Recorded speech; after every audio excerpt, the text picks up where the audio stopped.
श्रीमद्भगवद गीता यथारूप अध्याय 13 प्रकृति, पुरुष तथा चेतना, nature, the enjoyer and consciousness.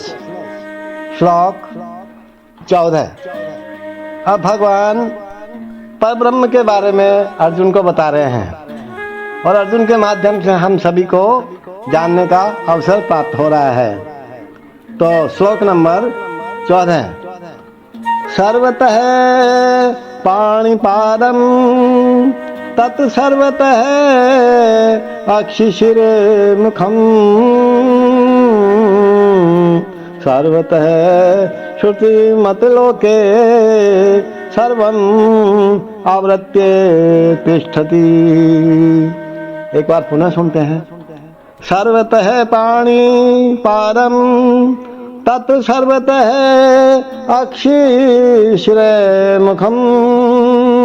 सर्वतः श्रुतिमते लोके सर्वं आवृत्य तिष्ठति। परब्रह्म की व्याख्या करते हुए भगवान कहते हैं कि उनके हाथ, पांव, आंखें, सिर तथा मुंह तथा उनके कान सर्वत्र हैं। इस प्रकार परमात्मा सभी वस्तुओं में व्याप्त होकर अवस्थित है। भगवान कह रहे हैं परब्रह्म परमात्मा के बारे में बताते हुए कि वो सब जगह है, कोई जगह ऐसी नहीं है जहाँ वो नहीं है। हरि व्यापक सर्वत्र समाना।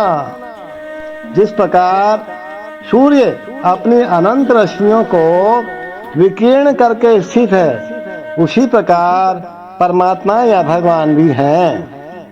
वे अपने सर्वव्यापी रूप में स्थित रहते हैं और उनमें आदि शिक्षक ब्रह्म से लेकर छोटी से छोटी चींटी तक के सारे जीव स्थित है। उनके अनंत सिर हैं, हाथ, पांव तथा नेत्र हैं और अनंत जीव हैं। ये सभी परमात्मा में ही स्थित है। अतएव परमात्मा सर्वव्यापक है। लेकिन आत्मा ये नहीं कह सकता कि उसके हाथ, पांव तथा नेत्र चारों दिशाओं में है। ध्यान रखें महाराज, ये परमात्मा की बात हो रही है, आत्मा की नहीं। आत्मा के लिए ये संभव नहीं है।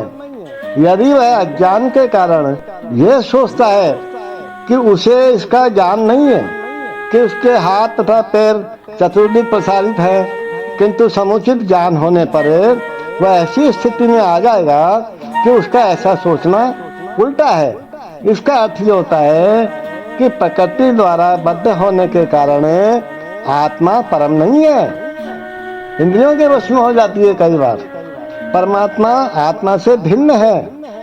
परमात्मा अपना हाथ असीम दूरी तक फैला सकता है, लेकिन आत्मा ऐसा नहीं कर सकती। भगवद गीता में भगवान कहते हैं यदि कोई उन्हें पत्र, पुष्प या जल अर्पित करता है 9वें अध्याय में, तो वे उसे स्वीकार करते हैं। यदि भगवान दूर होते तो फिर इन वस्तुओं को कैसे स्वीकार कर पाते। भगवान खूब दूर है, लेकिन फिर भी कह रहे हैं कि मैं तुरंत स्वीकार कर लेता हूँ। इसका मतलब उनके हाथ पैर सब जगह व्याप्त है ना। यही भगवान की सर्वशक्तिमता है। यद्यपि वे पृथ्वी से बहुत दूर अपने धाम में स्थित हैं, तो भी वे किसी के द्वारा अर्पित कोई भी वस्तु अपना हाथ फैला कर तुरंत और सहज ही ग्रहण कर लेते हैं, कर सकते हैं। यही उनकी शक्तिमता है। ब्रह्म संहिता में कहा गया है गोलोक एवं निवसते हिरात्मभूत। यद्यपि वे अपने दिव्य लोक में लीलारत रहते हैं, फिर भी वे सर्वव्यापी हैं। आत्मा ऐसा घोषित नहीं कर सकती कि वह सर्वव्याप्त है। आत्मा में परमात्मा में अंतर है महाराज। अतएव इस श्लोक में आत्मा यानी जीव नहीं, बल्कि परमात्मा या भगवान का वर्णन हुआ है। इसे हम परमात्मा का वर्णन माने, आत्मा का वर्णन नहीं महाराज। everywhere are his hands and legs, his eyes, heads, and faces, and he has ears everywhere. In this way, the super soul exists, pervading everything.